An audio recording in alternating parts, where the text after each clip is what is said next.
So, and I knew, I mean, when you look at the ad, it was very different from the first one, Yeah. you know, so that's a lesson. But like I said, you learn and, you know, you move on and you just don't let that happen again. So that's, like, I'm not going to work with her anymore. So How do full-time employees like us do everything it takes to build a thriving online business today? How do you not become a statistic of another failed business, all while balancing full-time career and life? We don't have all the answers, but we're figuring it out. Welcome to Entrepreneurs with Jobs. Oh, what episode is this? I don't know. I don't remember. The most recent, hello, welcome to the latest episode Of How I Built This. One day. But yeah, welcome to our latest episode of Entrepreneur with Jobs. Do they know our names? I think so. There's entrepreneurs with a job. Oh my God, with a job, yeah. Yeah. Well, some of us have jobs. I'm Jobs. kidding. With a job. With a career, main job. With a career. Yeah, so yeah, I feel like it's been a couple of weeks now, huh? We haven't It's really been a minute. Yeah, we haven't been as consistent in 2020. We need to get it together. Yeah. But life has been happening. Well, what's been my story? Have I been sick? Maybe my kids have been sick. I don't know. It's just Yeah. And with the SARS. Coronavirus. This is gonna date us when we finally like post it. But yeah, so you know, per usual, you know, we're just gonna give a little update on what we've been up to since we last connected with you guys, and then so Jeff, how's it going? Do you have some great news to share with us, Jeff? It's been a struggle to write. Okay. It's been a struggle. I've been procrastinating writing, and it's taking longer than I thought. That's interesting. Last time we met, you were like, this is right after Kobe died, and you were like all pumped, and you were like, you're ready to like take the world, you know, bull by the horn. And what's going on? I've been productive. It's just writing is taking too long. Like it's been like 2 weeks, and then you learn like a little bit new, and then like so you're working on like a blog post, and you're like, okay, now I need the keyword optimize. But now I learned that this keyword that I'm targeting is competitive. And it's too competitive. Now I have to start over. And then I'm learning, okay, this is going to take a lot longer than I thought because of how long it's taking me to write. Because with the research, with the competition research, plus writing, plus the like image creation, outlining, it's actually taking me a longer time. So what I'm going to do instead is I'm just going to focus on... Wait, we get to that? No, we're getting to that part later, right? So basically, I've created posts, but then I realized that those posts are too... I started generic? creating them.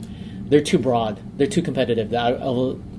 For the amount of effort it'll take me to just get maybe a little bit of organic traffic, it's better for me just to... focus on YouTube, focus on TikTok, focus on Instagram, and then do like paid ads towards those. I see. For the return on my investment. In terms of like long term, yeah, I should be writing long term, or at least hiring writers to be able to build that base so that we're found on Google. But out of all of the different platforms, it's probably not the best time for my... At this point in time? Yeah, at this point in time. Okay, but you're being productive through other channels. Oh yeah, I'm being productive in outlining and then coming up with the strategy. Also working on the webinar. Actually making traction there. But it's just creating the blog post and then just straight blog post content and like making like an epic like ultimate guide post. It's taking a lot of time. Okay, you kind of have to also kind of prioritize where you spend your effort, right? You know, so like what's the best ROI at of this my point time? in time, and so you kind of have to always do that assessment. And if the writing part is sort of not giving you the best ROI, then you can put it, prioritize it, or maybe kind of think about a strategy of how to write. Perhaps maybe hiring someone is the best way. Maybe your time is worth more than the time you'll spend to write. To write, you might as well spend that time, hiring somebody else. So those are the things you think about. So being flexible and pivot when needed, I think, is key. Yeah, and then because I was also looking at, I've been listening to a lot of Gary Vaynerchuk. Ah. So then he's Gary V. Gary V. He's like content. So one of the things he said was, you need to be posting 7 to 20 pieces of content daily across 3 to 9 platforms. And then, you're like, I can't do that. So now what I'm thinking is, how can I do that with the time that I have while still being able to manage all the priorities, like making sales and creating a webinar? So then if I were to actually look at it, all the time I have allocated to creating blog posts, I'm faster at doing the research, outlining, and then doing a long-form blog post, not blog post, podcast. And then what I should do from there is transcribe that into a blog post, hire like somebody from the Philippines or something just to format it into a blog post to be captured. And then what I can do too is record a long-form podcast with my friends that we used to do the podcast with. And then I can break up all of those little pieces and like highlights, and then put it into Instagram, TikTok, and then post that on YouTube. So then I have about 4. Essentially, you want to stretch the content. Yeah, across various platforms in the fastest, efficient way possible. So maybe you need to have like some kind of like algorithm of how, like, kind of like a structure of how you do that, because you're probably going to be applying that same thing over and over again. So now it's testing what my structure is going to be. Yeah, because if you're able to have that figured out, then no matter what you create upstream, you know how to extrapolate that across the different channels. Because originally I thought it would be blog post, then podcast, YouTube video, and then create it from this blog post. But the blog post is taking it. It's what do they call it in project management when it's blocker? No, the dependency, and it's taking too much time. I don't know. Oh, what is it called? I know, but I can't remember. Now this is for something else. Not showstopper. It's when like everything's like dependent on that person and it hasn't moved yet. We'll figure it out. Okay, whatever that is, we'll figure it next podcast. Uh-huh. But basically that's where like all my time is being taken up. So I can't bring it to all the downstream content pieces. And then also the return on impressions and potential reach. Things are starting to blow up on TikTok and LinkedIn a lot faster. And I've noticed this too. So like you can go from like 0 to people are like hitting millions. So being able to just get that type of impressions and then testing on some new platforms and old platforms and then just testing that and then seeing what happens. So that's probably what's going to happen next from this podcast to the next podcast, is actually coming up with a structure, testing it out, and then seeing if that's the best structure for me to go with so that I can create as much content from the base. Yeah. You're kind of jumping ahead to our next segment, but it's okay. Yeah. So it's okay. No, overlap. It's all right. So all right. Well, I mean, it's good to recognize, part of progress is also, being aware of, okay, well, you need to modify your strategy. Yeah. So iterate. Ultimately, as long as you have whatever you're doing is getting you towards your end goal, I think that's the most important thing. That's why it's good to have that anchor, so you can ensure that you're making progress towards that. Yeah. However you get there, it's flexible, I guess, but ensuring you're going in that direction is it's like losing weight. Oh, that's it's like how you exercise. Let's not even talk about how I don't exercise. Or not eating right, or not eating, fasting. There's a bunch of ways to go. That's true. Okay, cool. Well, thanks for sharing that, Jeff. Mm-hmm. I mean, I guess I should share what I've been up to. What's up? So for me, it's been an interesting, I would say, productive last few weeks in the sense of sales. So I've, been able to get some amount of traction with my Instagram generated sale opportunities. So every so often I'll have like some kind of like, because I have like, my goal right now is obviously to move inventory. So I have some samples that I've just kind of had in the house, not really done much with. And I did like a Instagram story sale over the weekend, and people are very responsive to that because I go on there, do a video, show the items, and I pretty much sold out on, everything I shared. Oh, so, nice. So I noticed that is pretty effective when people see me and hear me talk, and then people that want to buy, by them seeing me, they remember that, I do want to buy from you as well, and then they go to even though they don't buy from the sale per se, they end up going to the website and they also buy from the website. So that was good. I did have a bit of a miss this weekend though. I as you know, my goal this year is really marketing, and one of the ways in which I'm trying to do that is through influencer marketing. Yeah. There's this account that I used in the past that was very successful with, and this time when I used this account, the person's sort of the level of attention to my ad was not what I expected. The person kind of was like, it's pretty much they half-assed it, and because so they got your sale the first time, I guess, yeah. And so this time they kind of half-assed it. It was a bit of a disappointment, but you know what? The way I look at things in this business is, it's all a lesson. So I don't try to, be in the pits too long. I'm very quick to think about, okay, what exactly is the lesson here? And now I know next time I engage with an account, I have to be more thoughtful and be more careful, and making sure that my interests are prioritized. So sort of a lesson there. But still, so far business was good. And then another great thing that happened. What were you expecting? Like, what did they deliver, and were you expecting? So the first time I put up an ad with them, we had an agreed time where they were going to post it. They told me, this is the high engagement time. This time, and so I figured, because it was the exact same day of the week, Saturday. Oh, they do the same thing. Yeah, and so then I reached out at that time. And she said, I'm going to get you, but engagement is actually from 1 to 4. That's the best time of the day. And I'm like, last time you told me it was 10 o'clock, and I saw the results at 10 o'clock. Yeah. So this time, she ended up posting it later in the day.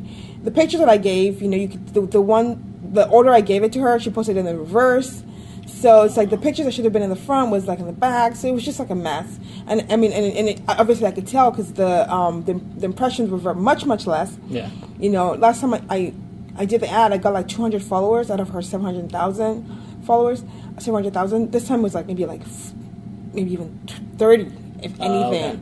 So, and I knew, when you look at the ad, it was very different from the first one, so that's a lesson. But like I said, you learn and, you move on and you just don't let that happen again. So that's, I'm not going to work with her anymore. So that's the lesson in that. And whoever else I work with, make sure that the terms are very, very clear and, expectations. Yeah, very, very clear. So, that. But, another great news, I did get my first official wholesale order. Actually, got the order. Yeah, got the first official wholesale order. Yeah, so it's a store in Massachusetts, some city in Massachusetts. Yeah, I know. And it's an example of just shooting your shot. So and when you're hustling, you're trying different things. Certain things work, certain things don't work. You have no idea. But you kind of have to just try, and that's the lesson that I've learned. Is just you have to try. You will be denied. However many times, but when it does work, it will make up for all the the denials.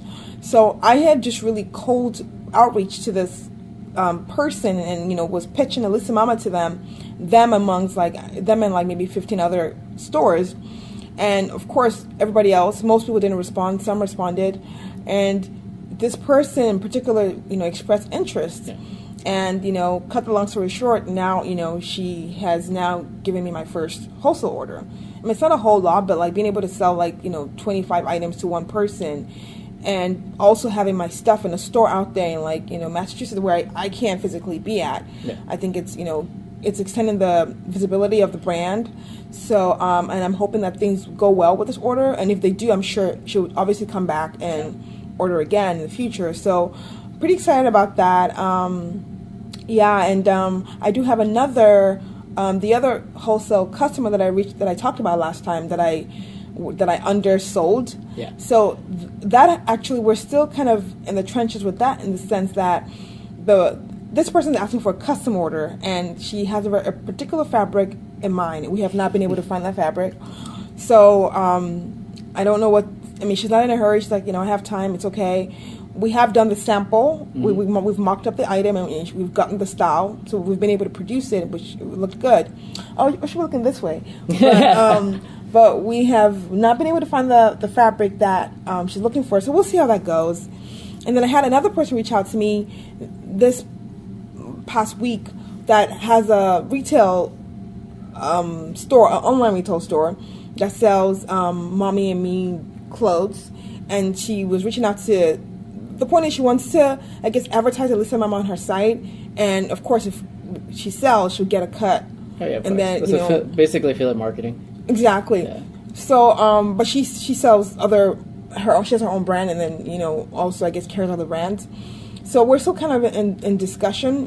I probably will do it because I keep my inventory. If she sells it, then I have to mail it out. Yeah. So, but the short of all of this is really, almost, one thing I've learned and one thing I'm beginning to see now is kind of like things coming together. It's like all the work that has been put in and invested in Alyssa Mama over the past year, I can kind of see how it's all sort of paying off gradually, because initially getting the being able to get the clothes produced properly, having our website, having a solid online presence, with all those things in place, the business is now almost better positioned to be approached by other people. Yeah. I see people actually, another thing that I had, a photographer reached out to me this past week and said, oh, can I collaborate with you? Where you send me some of your clothes, I'll take pictures,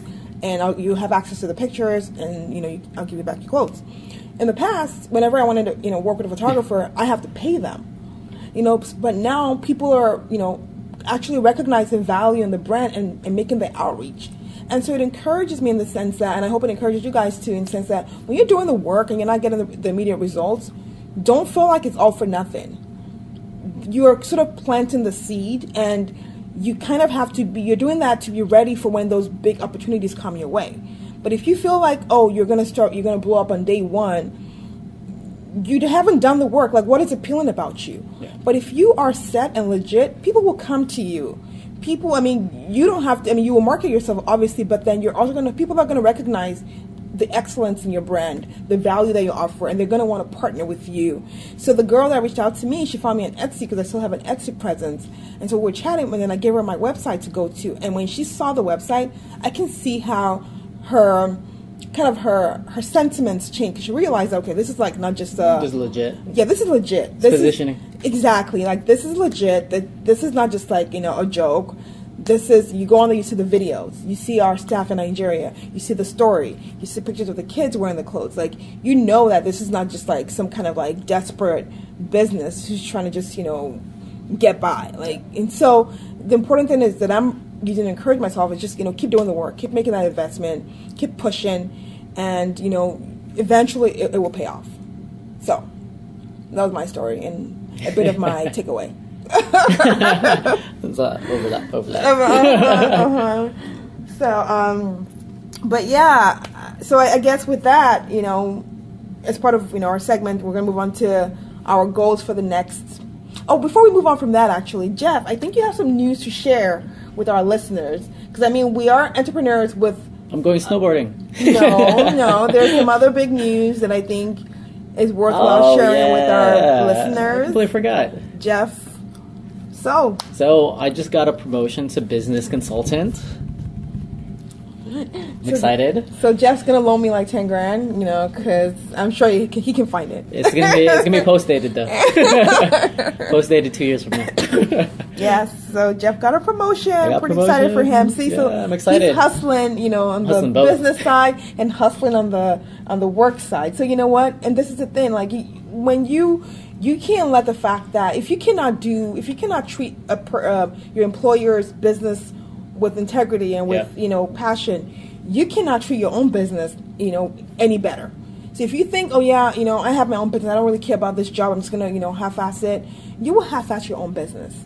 And so because you get comfortable with that kind of attitude and that kind of behavior, and so Jeff, he's working his butt off, trying to build his business, but at the same time still able to get a promotion. Promotions are not very easy to come by in our company. No, they are very rare. So for him to do that, it's very commendable. And Jeff, I'm proud of you. Thanks for that. Yeah, keep it up. Thank you. Yep. Lunch on you, Jeff, when we do eat. Okay. If we ever eat. Lunch on me. If you ever eat. Whenever we eat. If we ever eat. We'll record it. Yes. We'll talk there too. I gotta create content. I gotta create a lot of content now. So Jeff, I know you kind of already alluded to what you're going to be working on next. Yes. Do you want to just maybe, add some additional commentary around that? Yeah. Okay. So I'm going to create the strategy of how to create more content. I'm going to look at, instead of saying I can't do that or I don't have the time to do that, it's okay, how can I do that within my time constraints? So like basically they're all my parameters. This is how much I allot to working on things like that generate leads and sales, and then existing customers, and then this is all like marketing and content. Within like the time that I have, how can I actually create 7 to 20 pieces of content, probably 7 daily, or somewhere around there, and then be able to create content and then now test on different platforms and actually see what works and what doesn't work. So that's what I'm going to work on, is getting this solid strategy down. I'm going to be posting still consistently on the podcast because that's where we get most of the people. I did about our analytics. We're getting about 400 to 500 downloads per new episode within 30 days, which is pretty good. Surprisingly pretty good. In terms of also creating new content, I'm gonna test. You know how like everyone's like, you can create new content with just your phone.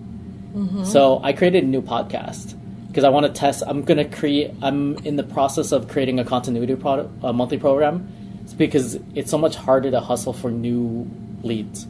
And then basically a lot of the people who are listening to me anyways right now are already going to be the people who I'm going to be selling to. Yeah. And I need to be able to resell them, and creating a monthly program would be easy, $47 price point, and then being able to do the coaching. So what I did was I looked at some people who are doing it right now at a $97 program. It's actually like for this feminist business confidence coach. And then so I had my girlfriend sign up, so testing to see what she's offering and then how she's coaching. She's only coaching like once a month live with like a hot seat, and then they have like a Facebook group and then her like base level program. So if I actually just converted some of my stuff that I already have into like a base level program, where I just offered it as is, and then all the new additional coaching, I start building a coaching program from that, I could start now. And that's what I'm probably going to do, is I'm probably going to launch that soon. And the new content is just, or the existing content is just going to create the strategy of how do I sell this new monthly coaching within all the content I'm doing. So that's what I'm going to be doing, is at least the strategy. Because are we meeting next week? We should. Okay. Yeah. Because I'm gonna go snowboarding again. So we should meet. So by the time next week, I'll have at least that strategy down, plus at least doing the podcast and the new podcast. The new podcast, I'm testing out if it is really true what people say, is that you can just use your phone and create content. I'm sure you can. So I'm gonna podcast on that a lot, because the monthly program is gonna be around accountability and action. So I was like, what do people want? And I was like, okay, so they don't want like accountability. I can't name the like accountability or something. So I was like, people want to be like, have like a badass life, right? Mm-hmm. So then I was like, okay, I'm going to name this like something badass confidence. And then I'm also going to name it in a way that things that are trending, like cuss words, are trending right now. And it's like free, easy marketing. That's how I found the feminist girl. And like in her coaching, she has really good coaching though. But it's one of those things that makes you, her podcast is Unfuck Your Brain. And then, so I was looking. But you'll stop you. You definitely look at it. I mean, you won't just gloss over it. So it's one of those things that makes it so that you stop inside like a social media feed. Mm-hmm. So I was like, how can I make my marketing work faster? Mm-hmm. So I'm going to test out Badass Confidence as a podcast. And also the YouTube channel is a new channel. So I'm going to test out submitting both videos on both the dating part and then also the confidence one. So the YouTube one is called Fucking Badass. So I want to see. But hey, so which one resonates? Yeah, I want to see which one, because it's going to be selling the same product and it's going to still funnel the same people. But and then I'm just going to use the same video, and then we'll see what hits faster, and then same with the Instagram, and then just posting it, and then TikTok, and then we'll see what happens. Cool. So it's all just an experiment. Right now. Hey, you have to keep trying everything and see which one sticks. Yeah. Cool beans. So yeah, that's what I'm doing. Alrighty. I guess I should go. Or we could wait. We just sit here. No, we won't. I think you're hungry. Actually, I'm okay. Fast in 24 hours is not bad. Yeah. We're on this fitness thing, and Jeff's kicking my butt, but that's okay. I have 3 kids. Okay, progress. As long as you're making progress, that's all that matters. I'm making progress, I guess. All right. What am I working on? To be honest, I have been a little bit off. This week has not really been... I don't know. I've been a little off this week. I haven't, like, my sleep schedule has been a little bit over the place. I am planning my daughter's 3rd birthday, so as you know, I mean, I know I've shared I have, children, 3, so I do have to balance, that life with the other parts of my life, the hustle and the job. But really, though, ultimately, what I need to do is increase my outreach to stores. I am actually preparing to work with one of like a really big social media account. It's kind of janky, but they have a large following, and when they post ads, they get a lot of engagement. That's so what counts. The Shade Room, have you heard of it? No. The Shade Room is like it's like scandalous, but is it? Yeah. Shade Room is not one you want to be affiliated with, but you know what? Shade Room has like 18 million followers. Really? Yes, and the Shade Room. I mean, I saw them post up a business last week that sells eyelashes. Of course, very different from what I do, but just giving you an example of what happened here. And I was watching, they put up the post, and like the person had like 46,700 followers or something. Within like hours, they've gained like 2,000 followers. And I was watching because I kind of will keep checking back to see the effectiveness of the ad. And I could see even the number of like comments and the engagement that post had. It was nothing to it beyond just like lashes. Yeah. But the point is they get a lot of engagement because I don't know if their audience will be mine in particular, but I'm sure out of the 18 million, probably it's worth testing. It's worth testing. I mean, it's not the cheapest. It's about think about $1,000 to post on the Shade Room. Ooh. It's a lot of money. Oh, that's an investment. It's an investment. Thank you for testing for us. It's an investment, but the way I look at it is I feel like what I offer, at least Mama, it's so unique. Like even like in the social media world, there are people who do similar things, but not with the style and the finesse that I do it. And so I feel like it's something that you would always stop to look at. Yeah. Like I'm so convinced in what we offer, like you will stop and look at it. Yeah. It might not be your thing, but it'll catch it. You won't scroll. You won't keep scrolling. You'll stop and look. Yeah, the clothes have that like, oh, what is this? Exactly. I remember when I first saw someone looking at the clothes and I didn't even know it was your brand. I was like, that's cool. I was like, I've never seen something like this before. Mm-hmm. And that's how I feel. And I feel like if I'm able to post on that platform,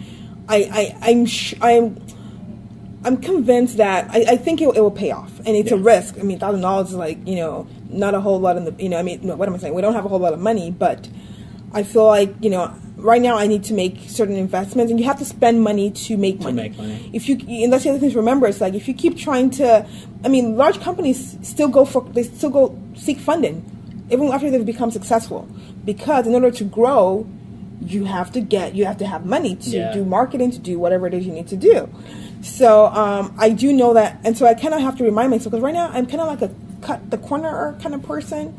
I'm like trying to figure out the best way to do things without like spending too much money. Because for me, my struggle is I think about my staff in Nigeria who are making these clothes, and I'm thinking I have to be a really good steward of the funds, because they're doing the work and I want to pay them more. Yeah. Right? And so I'm like, anything I spend, I kind of have to make sure it's really offering the business the greatest value.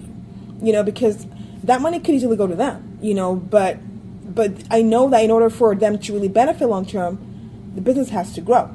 So it's like right now, really focusing on knowing that if we're able to market and get a good amount of traction, then I'll be at a place to obviously pay them more.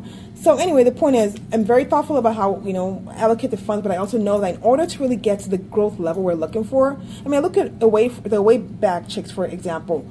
The first thing they ever invested in was PR, because they understood that no matter what your product is, if people don't know about you, if you're not presented in a certain light, you're worth nothing, right? So, I mean, you can sell a plastic bag, but market the heck out of it, PR the heck out of it, and people will say like, oh my God, I want that plastic bag. So they knew, and you can see their success. And so I remind myself that, while we want to ensure we have good products, good pictures, but we also have to invest and getting the word out there. Yeah, awareness. Awareness. That's exactly why I'm investing in content right now. Awareness is critical. It's so important because, like I said, there's another thing I'm learning. Like, there's certain things that I've produced, say, like last summer, that didn't sell. Like, I just didn't sell them. And like, as my audience has grown, I've seen those things like being sold. Like one particular item I had, no one ever bought it. But in the last couple of weeks, I've sold like almost all of it except like one or two, because I now have more people who are looking at this stuff. Yeah. And now I'm like, oh, that's nice, let me buy it. So I could have thought, well, maybe it's just a bad product, nobody likes it. Maybe it's just like, Yeah, sometimes you think that. That. Yeah, that's why I thought of some of our products until getting actual feedback from like customers. But sometimes you're just like, maybe this sucks. Maybe this doesn't get people like the results I think it will. I actually stopped making that. Same. I stopped producing that product because I felt like nobody likes it. But guess what? Like, this wholesaler who's buying my stuff, all the things that I thought were like, nobody likes them, that's what she's buying. So it's like, oh my God. So at the end of the day, you can't really assess anything until you get the right people or get a critical enough mass to see your stuff. Exactly. Then you know that, okay, this works, this doesn't work. So for me right now, my goal is, how do I get more eyes on our brand? Because I'm totally convinced that this makes sense. Our clothes are wonderful. Quality is great. The mission is awesome. So, but the goal is I need to just get more people aware that Alyssa Mama exists. So anyway, the point is, I'm gearing for that. I'm gearing towards getting an ad on the Shade Room. Yeah. And because when I do it, I want to make sure that I have everything like ready, where when you click on a picture, it takes you directly, it'll link you directly to the site so that people can, buy it quickly if they wanted to buy. So I kind of want to get all that together before I,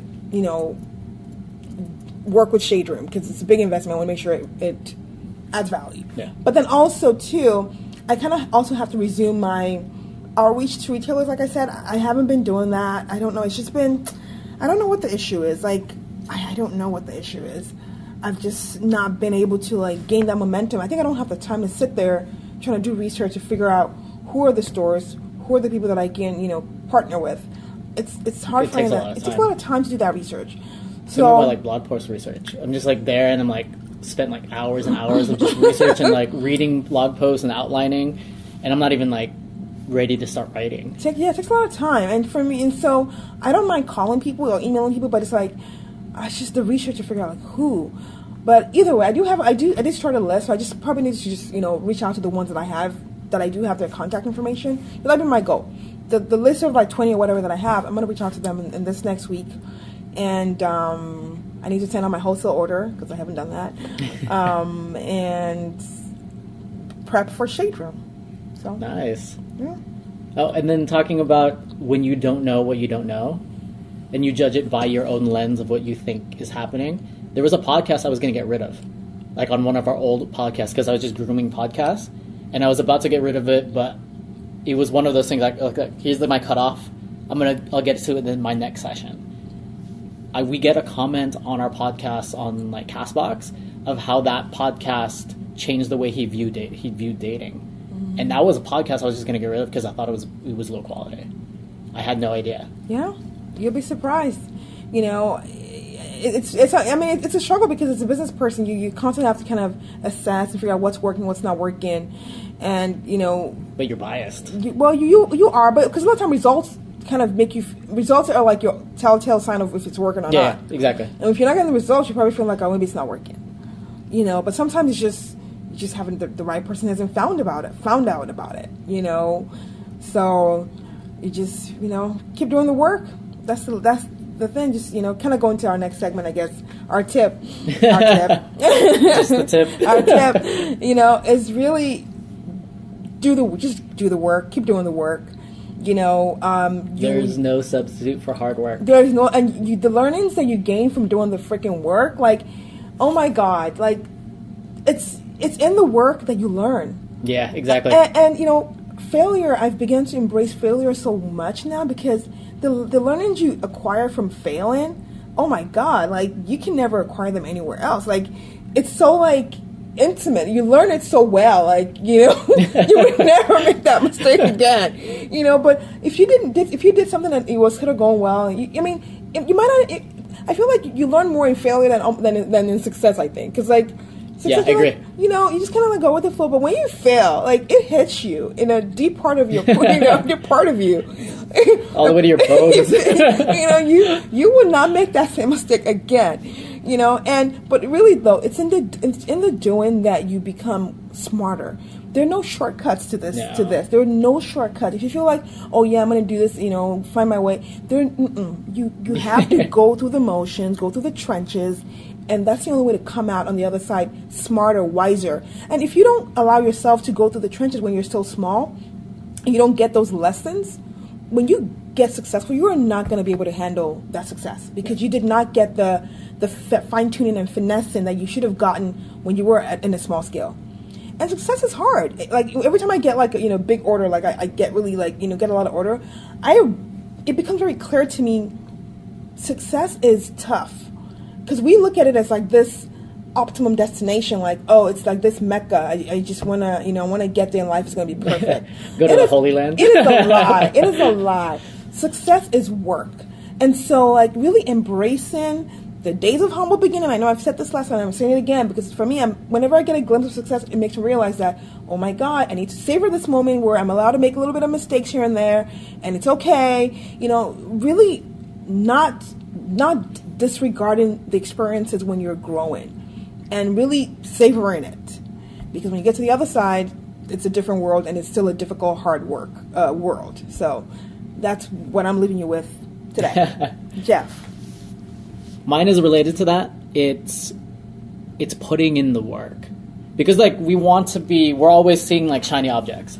Here's a hack, here's a new hack, here's what's trending, here's the new thing. But it's actually stepping away from that, and it's like, okay, let me put in the work and be proud of the work that I'm putting in, and still not have to try to shortcut corners to see that I can maybe get stuff or faster impressions or whatever that is. But actually, what is the base of that I need to do, and actually make that quality. And then, because I've been trying to like cut corners in like content and different ways, but now I'm just like, okay, I'm just gonna focus on putting in the hard work and then continuing to put it in, instead of just, okay, what is the quick hack that I can just do really quick? Because I was trapped in that before. Now it's just like, okay, I'm gonna put in the work and keep testing, see what's working, see what's not working, and then so it's basically just working hard. Working hard. You can, there's no way. Any success story you see involves hard work. Any true, long-lasting success story involves hard work. Hard work, pain and doubt. And tears and fear and worry. There's so much. You know, every success story, you know, and they say that the biggest advice that, you know, they tell you when you want to succeed in business is like, keep going. Just don't stop. That's the only, because you will encounter those moments where you feel like, you know, F this, I'm done. I can't do this anymore. This is a waste of my life, you know. But the folks who do attain true success are the ones who keep at it. So, with that said, keep at it. We have an announcement, though. Oh, yes, we do. We have an announcement. Exciting. So, drum roll.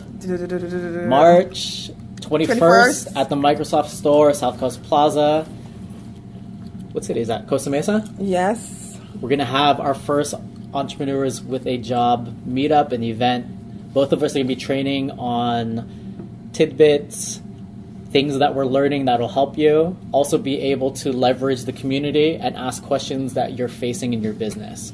And then get feedback from other people. Because sometimes just the different perspective helps you, because you're kind of caught in your own biases and your own perspective that you can't see something that might be obvious. Mm-hmm. So being able to like leverage and mastermind, and then afterwards network. Mm-hmm. Absolutely. So if you're in the Southern California area, Orange County area, LA, if you don't mind a drive. That's if Jeff posts this podcast in time. I'm gonna post. I can post. We have enough. We have enough now. Jeff posts a podcast. Will be awesome to come out and network with other like-minded business hustlers, and just learn from our experience. I mean, we're by no means experts, but I mean we've been in this for some time and shared a little bit that we know, and then like Jeff said, networked with other people. And the goal is to keep this kind of like a recurring thing, to do it. I don't know. We haven't established our frequency yet, but probably monthly. Well, we'll keep that fingers crossed tightly on that. But the goal is, to do this every so often, because it's a lonely world, and I mean, Jeff and I, the reason why we connect is because we know the struggle. Like, we feel it, and so having someone you can, like, bounce ideas off of, or just vent, or just, whatever, it definitely is therapeutic in this very tough entrepreneurship journey. So, we'll love for you to come out, and we'll share more about it again, I guess, next week when we post, when we do this again. I gotta create the meetup too. Yeah. So I'll create the meetup. So when you see this video on YouTube, I should post this. I'll just post it on my own YouTube. Please just to get it up. Do something, Jeff. Okay, I will post all the videos, and then just look for the link in the description below, and then it'll go to the meetup. Yes. So, all right, guys. So on that note, we'll call it a wrap for today. Until next time, we are entrepreneurs with a job. Jeff here, and a few things before you go. The music was produced by an amazing artist named Mayo from the Philippines. Check out his social media and information in the podcast description. Next, if you want to connect with other like-minded entrepreneurs who get it, then come join the Entrepreneurs with Jobs community. We host free in-person networking events, virtual workshops, and summit, and we have an emerging online community. Best of all, it's free. Let's work smarter, not harder, and crowdsource our knowledge to help each other out. Entrepreneurship is already hard enough, but it doesn't mean we have to go it all alone. To join, just go to entrepreneurswithjobs.com and enter in your email address. We'll send you an email with all the details of how to join the community and get updates on when the next events are. And lastly, if you enjoyed the podcast, please subscribe to get future updates. But the biggest thing that you can do to help entrepreneurs just like us is to share this podcast with a friend. Now get out there, take action, and thank you again for listening.